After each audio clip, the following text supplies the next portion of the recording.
जय श्री गणेश, हरे कृष्ण, हर हर महादेव। नमस्कार बंधुओं, आज इस अंतर यात्रा पर हम लोग यात्रा करेंगे विष्णु सहस्त्र नाम के कुछ नामों पे।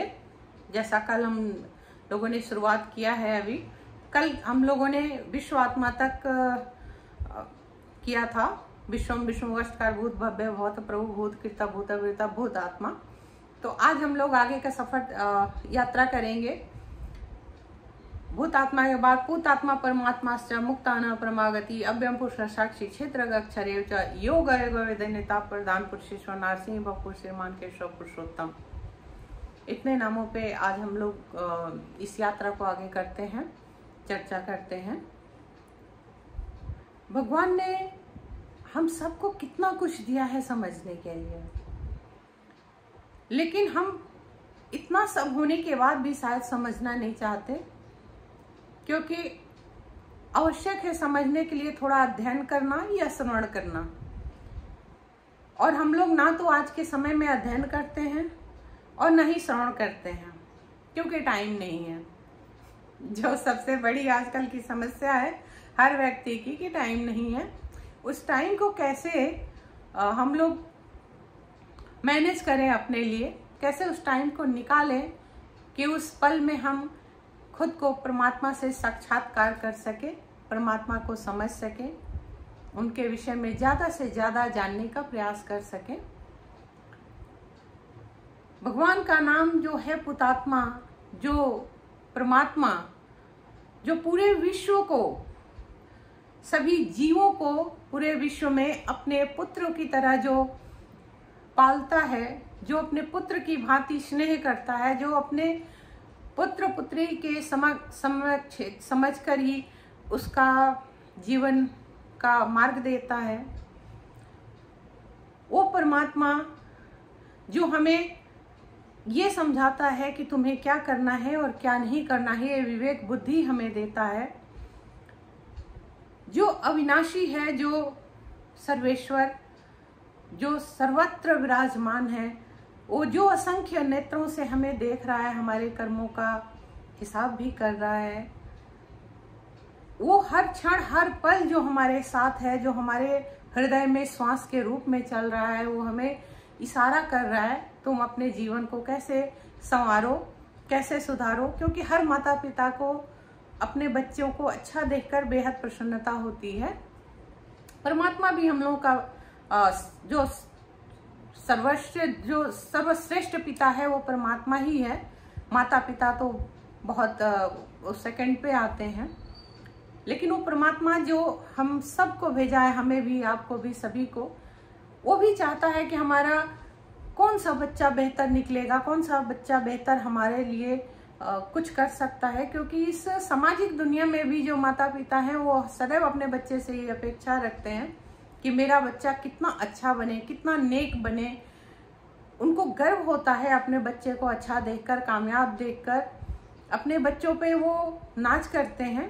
इसी तरह परमात्मा भी हमारे कर्मों को देखकर वो प्रसन्न होता है, वो हम पे नाच करता है। क्योंकि इस दुनिया की भीड़ में सभी तो नहीं कर सकते। आजकल तो बिल्कुल ही जैसे कोई परमात्मा का नाम लेने में भी लोगों को बहुत तकलीफ होती है, उसके पास क्योंकि टाइम नहीं है। हर आदमी भाग रहा है, व्यस्त है। फिर भी जो इन्हीं व्यस्तताओं के बीच में जो 2 मिनट का समय जो निकालते हैं, जो परमात्मा का स्मरण करते हैं, जो परमात्मा की चर्चा करते हैं, तो परमात्मा को उससे प्रसन्नता होती है। इवन हमारे आत्मा को भी बहुत प्रसन्नता होती है। आप स्वयं से कभी 2 मिनट बैठिए और अंतरात्मा में झांकिए। अगर परमात्मा के होने का एहसास होता है तो कितनी प्रफुल्लता आती है मन के अंदर। और फिर यकीन हो जाता है। कभी कभी जीवन में होता है कि हम लोग कोई काम करते हैं और उसमें हम लोग परेशान होते हैं कि ऐसा नहीं हो रहा है, कैसे हो जाए, और भगवान के सामने हाथ जोड़ते हैं या अपने अंतर मन में ही हाथ जोड़ते हैं, ये परमात्मा, हे ईश्वर, हे प्रभु, ये मेरे काम अटका हुआ है, इसको तू पूरा कर दे। और मान लिया, यकीन मानिए वो काम हो जाता है तो कितनी खुशी होती है, कितनी प्रसन्नता, कितना आनंद होता है। और तब उस क्षण हम कहते हैं प्रभु तुम यही थे, तुमने सुना, परमात्मा यही है। फिर हमारा भरोसा, हमारा विश्वास बढ़ता जाता है। तो ये चीज हम लोग अगर 24 घंटे में अगर आठों पहर में अगर क्षणिक भर भी अगर हम लोग 2 मिनट भी निकाल लेते हैं उस परमात्मा को याद करने के लिए, तो समझिए वो आत्मा कितनी प्रफुल्लित होती है। और फिर जब आत्मा प्रफुल्लित होती है तो परमात्मा कितना प्रसन्न होता है। जो हम सब का रचयिता है, उसको लगता है कि मैंने इस जीव को बनाकर इस धरा पर भेजा, ये जीव, ये मेरा बच्चा, ये मेरा पुत्र, ये मेरी पुत्री, ये अच्छा काम करे, जीव अच्छा काम कर रहा है। तो उसको जब प्रसन्नता होती है तो वो स्वयं हमारी हर इच्छा की पूर्ति कर देता है। ना हमें उससे मांगना पड़ता है, ना हमें उससे कहना पड़ता है। वो परमात्मा जो योगेश्वर है, जो परमेश्वर है, जो पुरुषोत्तम है, जो सारे पुरुषों में उत्तम, कहते हैं कि एक ही पुरुष है, वो पुरुषोत्तम है। जो नरसिंह वपु है, जहाँ पे हमारी जरूरत पड़ती है, हमारे को रक्षा की जरूरत पड़ती है, वो नरसिंह का अवतार भी ले लेता है।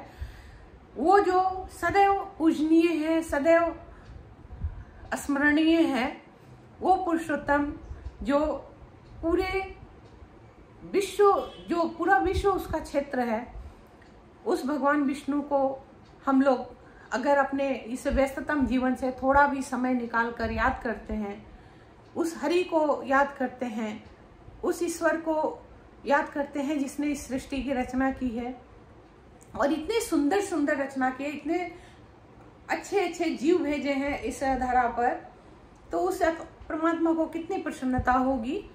यही सब समझाने के लिए हमारे शास्त्रों में इन सब चीज़ों का वर्णन दिया गया है कि हम कितना इसको अपने रोजमर्रा के जीवन में उतार सकते हैं, हम कितना इन सब चीज़ों को अपने आचरण में ढाल सकते हैं, हम लोग कितना इन सब चीज़ों में अपने आप को,